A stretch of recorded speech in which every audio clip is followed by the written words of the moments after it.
Breaking news చూస్తున్నాం. Rose gold beauty parlour పేరుతో 3 కోట్లు వసూలు చేసి పరారయ్యారు కిలాడి దంపతులు. బ్యూటీ పార్లర్ ఫ్రాంచైజీలు డబ్బులు వసూలు చేసి పరారయ్యారు.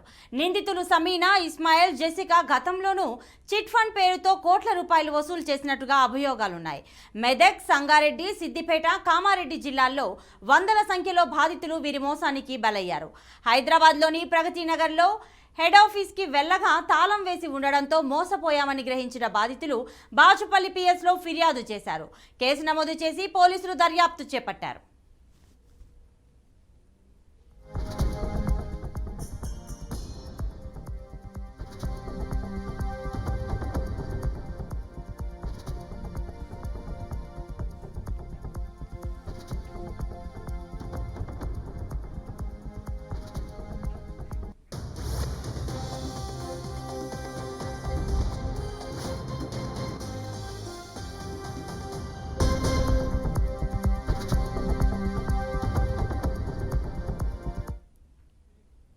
మరి బ్యూటీ పార్లర్ పేరుతో జరిగినటువంటి ఈ ఘరానా మోసానికి సంబంధించిన పూర్తి డీటెయిల్స్ మా ప్రతినిధి క్రాంతి అందిస్తారు.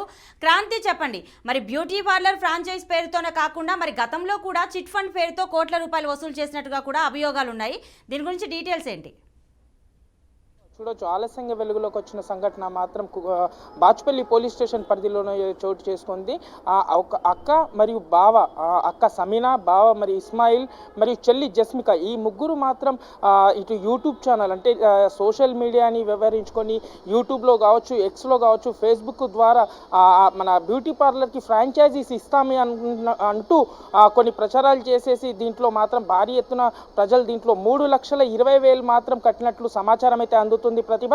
అండ్ దీంతో పాటు అంటే గతంలో కూడా వీళ్ళు కొన్ని మన తెలంగాణ జిల్లాల సమీక్షణలో చూసుకుంటే ఇటు సిద్దిపేట, కామారెడ్డి, మెదక్ జిల్లాలో చిట్ ఫండ్స్ పేరుతో కూడా దాదాపుగా 2.5 కోట్లు మోసం చేసి ఉడాయించిన ఈ ముగ్గురు నిందితులు మాత్రం మరోసారి హైదరాబాద్ ప్రగతి ఏదైతే కుకట్పల్లిలోని ప్రగతి దగ్గర అక్కడ కాంప్లెక్స్లో మాత్రం రోజ్ గోల్డ్ బ్యూటీ అనే పేరుతో ఫ్రాంచైజీస్ ఇస్తామని అంటూ ప్రజల్ని ఆకర్షించి మరి వాళ్ళ దగ్గర నుంచి 3,20,000 దాదాపుగా ఇలా చూసుకున్నట్లయితే 3.5 కోట్ల వరకు ఇప్పటి వరకు మన బాధితులను అయితే మోసగించినట్లు తెలుస్తుంది. అయితే పోలీసుల వివరాల ప్రకారం వీళ్ళ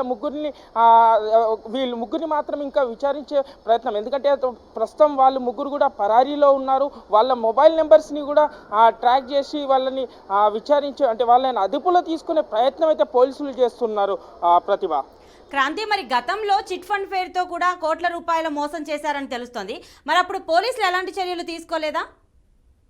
ప్రస్తుతం ఎందుకంటే ఫస్ట్ ఈ రోజ్ గోల్డ్ బ్యూటీ పార్లర్తో మోసగించిన ఈ ముగ్గురు నిందితులని వీళ్ళపైన ఏదైనా కేసులు ఉన్నాయా అనేసి కొన్ని పోలీసులు విచారణ చేయగా మాత్రం వీళ్ళు ఈ ముగ్గురు వ్యక్తులు అంటే వాళ్ళ ఫోటోలు కూడా మనం విజువల్స్లో చూడొచ్చు. ఈ ముగ్గురు గతంలో కూడా చిట్ ఫండ్స్ పేరుతో మాత్రం ప్రజల్ని మోసగించారు. వీళ్ళు మోసపోయే ఈ ముగ్గురు అక్క, చెల్లి, బావ, వీళ్ళు ముగ్గురు మాత్రం ప్రజల్ని మోసం చేస్తూ ఉడాయిస్తున్నారు అనేది మాత్రం ఒక సంఘటన పెద్ద ఎత్తున తెలుస్తుంది. Right, Kranti, thanks for the details.